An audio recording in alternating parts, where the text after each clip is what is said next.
Everyone, good afternoon. कैसे हो आप सभी? आई होप कि आप सब लोग अच्छे होंगे और हम भी यहाँ पे एकदम बढ़िया हैं। तो जी, दोपहर का टाइम है और दिन के अभी यहाँ पे जो है ना वही 12:45 का ये टाइम है। और अभी थोड़ी देर पहले ही मैंने जो है ना ये चने की दाल भिगोने के लिए रखी हुई थी। वही 1 घंटे के करीब हो गया होगा इसको। और अब इसको लेके चलते हैं अंदर। धूप में रख दिया था, कुछ भी समझ में नहीं आ रहा था कि क्या बनाऊं। और फिर मैंने चने की दाल ना भिगोने के लिए रख दी थी धूप में, तो ये भी अच्छे से भीग चुकी है। और आज मैं लंच में बनाने वाली हूँ फाड़ा। मतलब ये ना गढ़वाली कोई डिश है, तो गांव में तो कभी नहीं बनाई बट यहाँ के मैंने खूब बनाई है और कई बार आपके साथ ये रेसिपी मैंने शेयर भी करी है। तो बस इसको मैं अंदर लेके आ गई हूँ और अब यहाँ पे मैं करूँगी मसालों की तैयारी पहले। और लहसुन वगैरह छील लूँगी और लहसुन भी ना मैं इसी के साथ पीसूँगी। पूरी दाल पीसनी है, फिर उससे आधी पकौड़ी के लिए मैं बचा के रखूँगी और चौड़ी दाल पीसी होगी ना उससे ग्रेवी के लिए यूज़ करूँगी। यहाँ के ना मैंने बहुत सारी चीज़ें सीखी, मतलब बनाना वैसे तो आती ही थी, लेकिन कुछ कुछ चीज़ें जैसे हम गांव में नहीं बनाते थे, हम कुमाऊं में भी नहीं बनाते हैं, तो वो चीज़ें मैंने यहाँ के सीखी। जो हमारे पहले मकान मालिक थी ना, तो उनकी बहू थी, तो उन्होंने मुझे बताया था ये।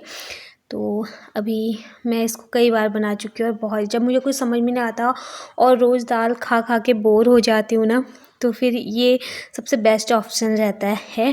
तो अभी हस्बैंड का भी मन नहीं था दाल खाने का, क्योंकि इतने दिन से दाल खा खा के कभी मोटी दाल कभी बारीक दाल मिक्स दाल ऐसे करके ना बोर हो गए थे।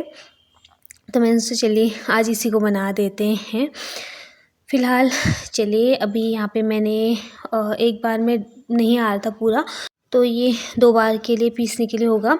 तो एक बार का मैंने यहाँ पे पीस लिया है और इसी में मैंने लहसुन और अदरक का टुकड़ा मिला दिया था। इससे क्या होता है ना, पकौड़ों में भी अच्छा टेस्ट आएगा जो इसकी पकौड़ियाँ बनेंगी, और जैसे ग्रेवी वगैरह बनाऊँगी ना उसमें भी काफ़ी अच्छा टेस्ट आता है। फ़िलहाल चलिए मैंने एक अलग से प्लेट में निकाल दिया। बाद में मैं इसी जो हॉटकेस है ना जिसमें मैंने भिगो के रखा था दाल को, उसी में रखूँगी, क्योंकि पूरा मुझे मिक्स करना है। तो लहसुन का जो अदरक का फ्लेवर रहेगा ना वो पूरा अच्छे से मिक्स हो जाएगा। फिर उसके बाद जो ग्रेवी के लिए है वो अलग निकालूंगी, पकौड़ियों के लिए फिर मैं अलग निकालूंगी।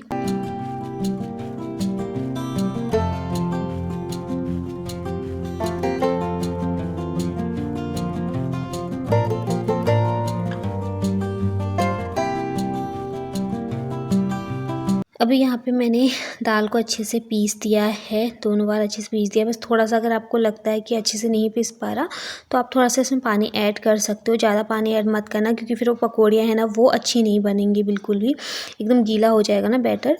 तो हल्का हल्का आपको पानी डालना है और आपको इसको थोड़ा मोटा मोटा ही पीसना है। मतलब वैसे तो फाइन बिल्कुल एकदम दाल मतलब पता नहीं चलना चाहिए दाल है, लेकिन फिर भी थोड़ा पानी वगैरह कम ही डालना है इसमें, वरना क्या होता है ना कि ये अच्छे से बन नहीं पाते। फिर मैंने इसको अच्छे से मिक्स कर लिया था पूरी दाल को, और जितना मुझे ग्रेवी के लिए चाहिए था वो मैंने अलग से उसी में निकाल दिया है, मतलब मिक्सी में ही निकाल दिया है। और अब पकौड़ियों के लिए यहाँ पे मैं इसमें मसाले ऐड कर दूँगी। नमक, मिर्च, हल्दी डाल दूँगी कलर के लिए, और बाकी जो है सारे मसाले जो भी हैं वो मैंने इसमें रख दिए हैं। कस्तूरी मेथी मैं नहीं रखूँगी, क्योंकि फिर निकू ना छाँट छाँट के अलग रख देगी, तो इसलिए। फ़िलहाल चलिए, अभी यहाँ पे ऑयल भी गर्म हो चुका था और रिफ़ाइंड ऑयल मैंने यूज़ किया है। जब भी जैसे पकौड़े वगैरह कुछ बनानी होती है ना, तो इसके लिए मैं रिफ़ाइंड ऑयल ही यूज़ करती हूँ। इस बार तो मैं लेके नहीं आई थी, पिछली बार का ही बचा हुआ था, 1 पैकेट हम लेके आ जाते हैं। तो ये हमारा इसी चीज़ के लिए यूज़ रहता है, जैसे पकौड़ियाँ बना ली या फिर पूरियाँ वगैरह बना दी स्कूल के लिए, मतलब कुछ जैसे ब्रेड पकौड़ा वगैरह कभी मेन्यू आ जाता है ना, तो उसके लिए ये सारी चीज़ें अच्छी रहती हैं। और ये काफ़ी हल्का भी रहता है ना ऑयल, तो इसमें अच्छे से बन जाता है। वरना सरसों के ऑयल में बनाती हूँ ना तो मेरे सर में दर्द होने लग जाता है, क्योंकि उसकी स्मेल इतनी स्ट्रॉन्ग होती है ना, तो फिर वो सीधा सर में चढ़ती है। तो इसलिए ये चीज़ें, मतलब रिफ़ाइंड ऑयल इसीलिए मैं लेके आती हूँ पकौड़ियाँ वगैरह बनाने के लिए। फ़िलहाल चलिए, हमारा एक बैच बन के बिल्कुल तैयार हो चुका है पकौड़ियों का। और पकौड़े आप ऐसे भी खाओ ना, इसकी बहुत ज़्यादा टेस्टी लगती हैं सच में। तो मैंने थोड़ा सा ज़्यादा ही बना रखी थी कि मतलब खाने में अच्छी लगती है ना ऐसे भी। और इस बीच जो है हस्बैंड भी जा चुके थे निकू को स्कूल लेने के लिए, तो जब तक वो आते हैं तब तक मुझे पूरा खाना रेडी करना है। फिर आएंगे, फिर वही टाइम हो जाता है, 2 तो बज ही जाते हैं निकू को चेंज वगैरह कराते। तो फिर टाइम लग जाता है थोड़ा सा, जब तो अपना फ्रेश वगैरह होती है। तो फिर ये रहता है कि फटाफट से खा लो, फिर हस्बैंड को भी थोड़ा रिलैक्स मिल जाता है ना, वो भी सो जाते हैं। वरना वो, मैं तो उनको बोलती हूँ कि ऑफिस से आके आप सो जाया करो मॉर्निंग में नाश्ता करने के बाद, बट वो मना बोल देते कि नहीं सोना करके, तो बाद में ही सोते हैं लंच करने के बाद। यहाँ पे मैंने तड़के में जो है साबुत धनिया का तड़का लगाया है, और मसाले मैंने घोल के रख दिए थे सारे, तो वो मैंने इसमें रखा है। बाकी थोड़ा सा मैंने दही, 2 चम्मच दही फेंट के डाल दिया है, हल्का सा खट्टापन आ जाता है ना, वो अच्छा लगता है। टमाटर वगैरह मैंने कुछ भी नहीं डाला है इसमें, और टमाटर और प्याज ना मेरा ख़त्म भी हो रखा है, तो इस वजह से तो थोड़ा सा हल्का खट्टापन आ जाता है ना, जैसे टमाटर का आता है सब्ज़ी में। तो मैंने 2 चम्मच के करीब यहाँ पे फेंट के दही डाल दिया था। और बाकी यहाँ पे अब मैं ये दाल जो पिसी हुई है वो डाल दूँगी, मसालों के साथ थोड़ी देर इसको भूनूँगी। उसके बाद जितना हमें इसमें पानी चाहिए उतना मैं इसमें पानी ऐड कर दूँगी। पानी थोड़ा सा ज़्यादा ही ऐड करूँगी, क्योंकि ये पकेगा ना तो ये और थिक हो जाता है। तो जो है इसमें पानी मैं ठीक ठाक ही रखूँगी ताकि ये अच्छे से पक जाए। यहाँ पे मैंने पानी रख दिया है इसमें, और ये अब आराम से पकता रहेगा। जो इसमें पकौड़ियाँ हैं वो मैं बाद में ऐड करूँगी। फिर मैं बाहर आ गई थी देखने के लिए कि निक्कू और उसके पापा आए कि नहीं आए अभी, तो मैं वेट ही कर रही थी कि कब आएंगे करके, क्योंकि अब आने का टाइम भी उनका हो ही गया था। तो मेरा वेट रहता है, जब लंच वगैरह बन जाता है तो मैं बाहर खड़ी हो जाती हूँ देखने के लिए।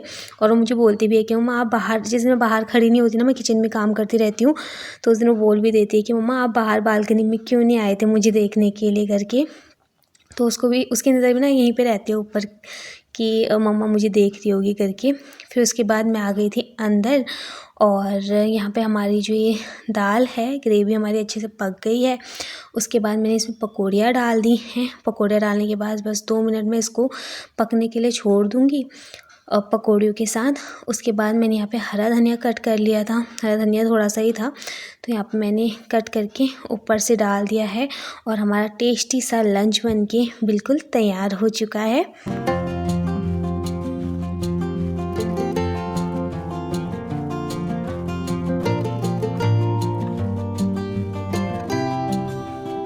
जब तक हमारा लंच बन के तैयार हुआ, तब तक यहाँ पे मेरी बिटिया रानी भी आ गई थी स्कूल से, और आते ही बस उसकी मस्ती शुरू हो जाती है। वो छुपने लग जाती है कि मम्मा मुझे ढूंढो करके। तो अभी यहाँ पे जो है वो आ चुकी है, और उसके शूज़ वगैरह उतारूँगी, उसके यूनिफॉर्म वगैरह चेंज करूँगी। और आते आते उसको बहुत ज़्यादा गर्मी भी हो जाती है, क्योंकि धूप रहती है ना, और एक तो आजकल गर्म कपड़े बच्चे पहन के जाते हैं, स्वेटर वगैरह। तो आते ही उसका बस ये हो जाता है कि मम्मा आज स्कूल में ये हुआ था, आज मैंने स्कूल में ये किया।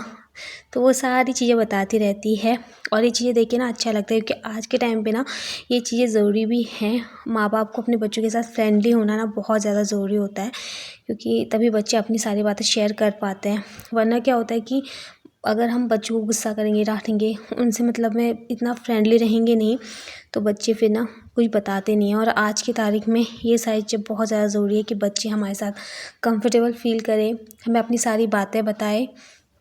फ़िलहाल चलिए, यहाँ पे हमारा लंच भी हो गया था। मैंने कुछ भी शूट नहीं किया तब, क्योंकि क्या हुआ था ना, मेरी फ़ोन की बैटरी लो हो गई थी, उसमें बैटरी बिल्कुल भी नहीं थी। तो फिर मैंने चार्जिंग पे फ़ोन लगा लिया था।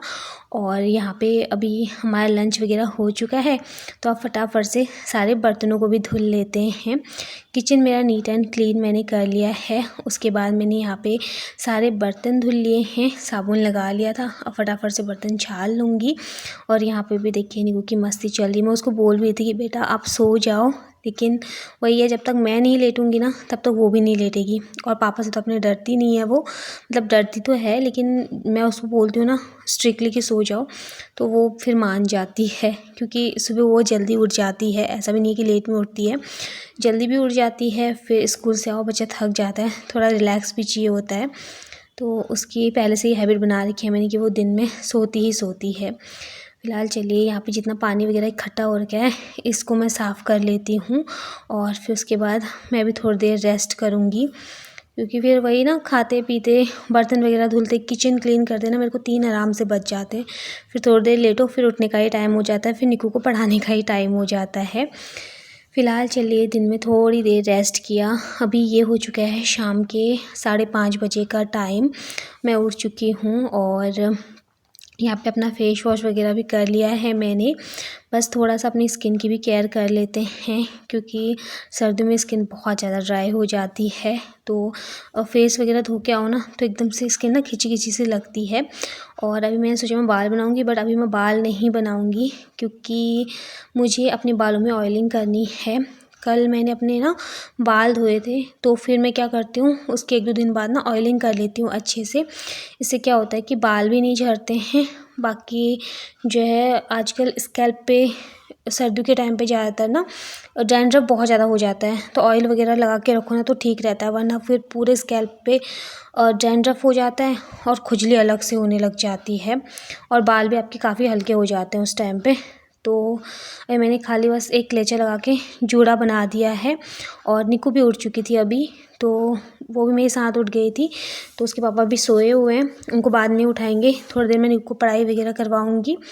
तो उसका ये रहता है वो जल्दी से मतलब पढ़ने के लिए बैठ जाती है, पढ़ने के लिए ज़्यादा परेशान नहीं करती है। अगर मैं उसको दिन में बोल दूँगी ना शाम को पढ़ना है, आपको जल्दी उठना है, तो वो उठ जाती है और सीधा उठते ही बोलती है कि मम्मा मेरा ना स्टडी टेबल आप निकाल दो, मुझे पढ़ाई करनी है, मुझे होमवर्क करना है।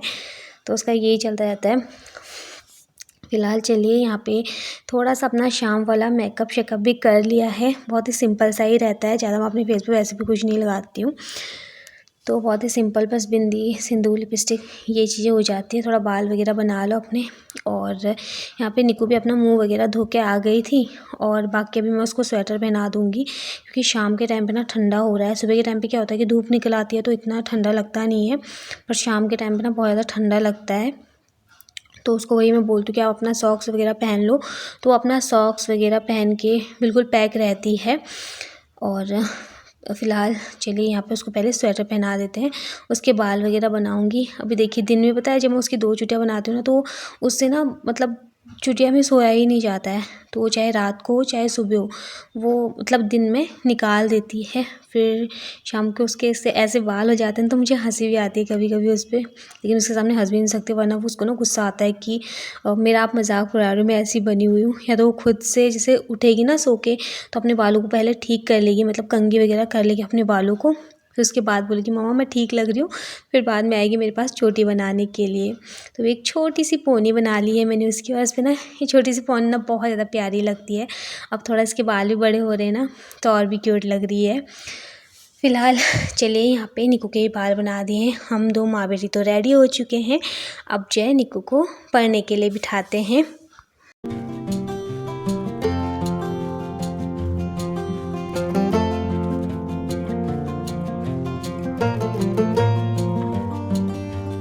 और मैं अपने लिए पानी भी लेके आई थी यहाँ पे पीने के लिए, क्योंकि उठते ही ना गला बहुत सूख रहा था। और मेरा ये होता है ना, मैं पानी पीना ही भूल जाती हूँ। इस टाइम पे तो ऐसा हो रहा है जैसे प्रेगनेंसी के टाइम पे ना, कि मैं पानी पी भी रही हूँ, वरना मैं पानी भी बहुत कम ही पीती हूँ। और बार बार हस्बैंड के मुँह से ना डांट भी खाती हूँ कि पानी क्यों नहीं पी रहे हो। मतलब नॉर्मल भी जब मैं थी ना, जैसे प्रेगनेंसी जब नहीं थी उस टाइम पर भी बहुत डांट खाती थी कि पानी क्यों नहीं पीते हो, पानी पीना चाहिए। तो वो अपनी हेल्थ के लिए अच्छा होता है साथ में, पर वही होता है मैं भूल जाती हूँ। फिर बाद में फिर ध्यान आता है जब गला ज़्यादा ही सूखता है। फ़िलहाल चलिए यहाँ पे मैंने 2 गिलास के करीब पानी पी लिया है, और बस अब जो है निक्कू को मैं पढ़ने के लिए बिठाऊँगी।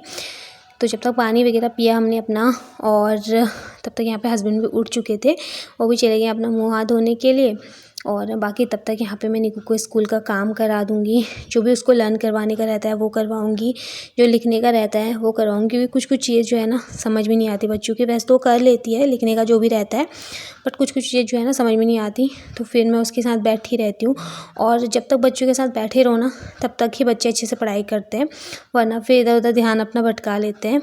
बाकी वैसे इसका ऐसा नहीं है कि जब बैठेगी पढ़ने के लिए तो प्रॉपर इसका ये रहता है कि हाँ मुझे ये काम करना है, तो जब तक इसका काम पूरा कंप्लीट नहीं होगा ना तब तक ये उठेगी नहीं वहाँ से। फ़िलहाल चलिए यहाँ पे जो भी उसने करना है वो मैं उसको करने के लिए दे दूँगी काम, और बाकी और बुक्स भी मैं इसकी चेक कर लेती हूँ कि इसको क्या क्या होमवर्क मिला है, क्या लर्न करने के लिए मिला है। वैसे लर्न करने के लिए जो भी मिला रहता है वो तो फ़ोन पे आजकल व्हाट्सएप पे आ ही जाता है।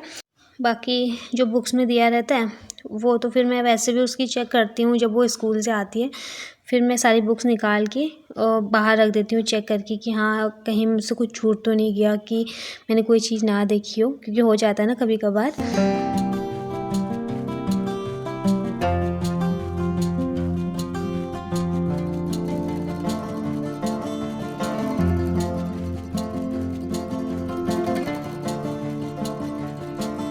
फ़िलहाल चलिए यहाँ पे जो है निक्कू को पढ़ने देते हैं, उसको पढ़ाते हैं थोड़ी देर, फिर उसके बाद करेंगे डिनर की तैयारी, क्योंकि अभी डिनर की तैयारी नहीं कर रखी है। अभी वैसे टाइम है बहुत ज़्यादा, सर्दियों के इन छोटे दिनों में ना जो है रात जल्दी होने लग जाती है, अंधेरा हो गया है पूरा बाहर।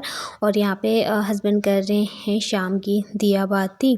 अभी हमने शाम वाली चाय भी नहीं पी थी, क्योंकि मुझे लगा कि हस्बैंड अभी थोड़ी देर उनको और सोने देते हैं, क्योंकि दिन भी ना वो लेट ही सोते हैं। तो मैं सोचा उनको थोड़ी देर में सोने दूंगी, तब तक मैं निक्कू को पढ़ाई वगैरह कराऊंगी, फिर बाद में ही उन्हें उठाऊंगी। लेकिन वही होता है कि जब सब लोग उठ जाते हैं फिर नींद भी डिस्टर्ब हो जाते, तो फिर उठ ही गए थे वो भी।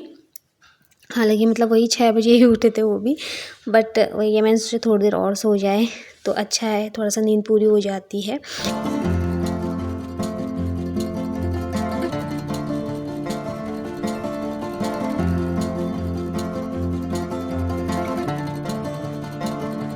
तो ये चलिए, अभी मैं आपको सीधा मिल रही हूँ हस्बैंड के ऑफिस जाने के बाद।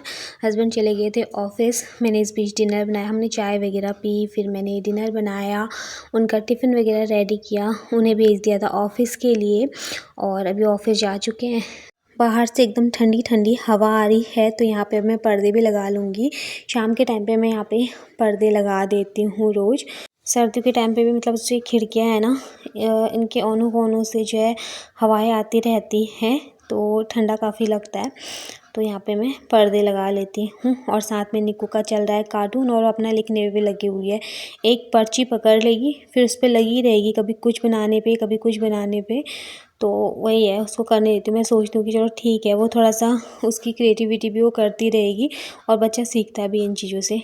तो साथ में उसका टीवी भी चल रहा था, और टीवी वो शाम को ही देखती, जैसे कि मैं आपको बताती हूँ। बस वही उसका 7 बजे का टाइम है, और आजकल तो थोड़ा 7:30 भी हो जा रहे हैं, क्योंकि जब उसके पापा जा रहे हैं उस टाइम हम लगाते हैं। तो 7:30 बजे उसके पापा जाते हैं, उससे मतलब 5-10 मिनट पहले ही लगाते हैं उसके लिए कार्टून। और यहाँ पे पर्दे वगैरह लगा लिए हैं हमने। और डिनर अभी मैंने अपने लिए नहीं बना रखा, मतलब रोटी अपने लिए नहीं बना रखी हैं। और चेयर में साथ में ये कपड़े भी ऐसे ही रखे हुए थे, बाहर से मैं कपड़े उठा के लेके आई थी, वो गीले ही थे। तब मुझे लगा शायद ओस की वजह से थोड़ा सा ठंडे लग रहे होंगे, फिर मैंने अंदर आके अभी तय करने के लिए चेक किया ना, तो वो गीले हो रखे थे, क्योंकि सर्दियों के जो कपड़े रहते हैं वो मोटे मोटे रहते हैं, और दिन में मैंने ना लेट से भी कपड़े धुले थे, तो इस वजह से ये सूख नहीं पाए। तो फिर मैं ना बाहर रख दिया था उनको, तो मॉर्निंग में जल्दी धूप आ जाती है, और बाहर हवा से भी वो सूख जाएंगे। फिर अभी यहाँ पे मेरे पास थोड़ा टाइम था, और अभी भूख भी नहीं लगी हुई थी, तो रोटी मैं थोड़ी देर में ही बनाऊँगी। तब तक अपने बालों में मैं ऑयलिंग कर लूँगी। तो इससे क्या होता है, ऑयलिंग करने से आपके बाल भी मजबूत होते हैं, बाकी जो स्कैल्प पे आपका डैंड्रफ वगैरह रहता है वो भी नहीं होता है। सर्दियों में तो खासकर डैंड्रफ की प्रॉब्लम इतनी ज़्यादा हो जाती है, इचनेस इतनी हो जाती है स्कैल्प पे, तो बहुत अच्छे से मैं ऑयलिंग कर लूँगी अपने बालों पे। और शादी के बाद तो मैंने ऑयलिंग वगैरह करना इतना कम कर दिया है ना बालों पे, बहुत ज़्यादा कम। पहले तो ऑयलिंग वगैरह प्रॉपर होती, मैं नहीं करती थी तो मम्मी कर लेती थी, मतलब सर पे ऑयलिंग, और बार बार डांटती भी थी कि अपने बालों में ऑयल लगाओ ऑयल लगाओ। तो उस टाइम पे बाल मजबूत भी थे, और साथ में झड़ते भी कम थे। अभी क्या हो गया है कि जो है बालों की जड़ें भी थोड़ा सा नाजुक हो गई हैं, और ऑयलिंग ना करने से और भी ज़्यादा बाल झड़ जाते हैं। फ़िलहाल चलिए यहाँ पे अपने बालों पे अच्छे से ऑयलिंग कर लेते हैं। ऑयलिंग करते टाइम आपको हल्के हाथों से अपने बालों में, अपने स्कैल्प पे मसाज करनी है हल्के हाथों से, तो बहुत ज़्यादा सुकून भी मिलता है, सारा स्ट्रेस भी मिट जाता है। और अगर कोई और करे ना, मतलब बालों में ऑयलिंग या मसाज सर की, तो और भी अच्छा लगता है। और स्पेशली आपको नींद काफ़ी अच्छी आती है जैसे आप ऑयलिंग वगैरह करते हो, एकदम माइंड ना शांत सा रहता है। फ़िलहाल चलिए यहाँ पे बालों पे ऑयलिंग कर लेते हैं, फिर थोड़ी देर बाद हम अपना डिनर करेंगे, फिर करेंगे सोने की तैयारी। फ़िलहाल अपनी आज की इस वीडियो को इतना ही रखते हैं, मैं जल्द ही मिलूँगी आपको नेक्स्ट अच्छे से वीडियो के साथ। तब तक के लिए bye bye, take care and love you all, bye bye.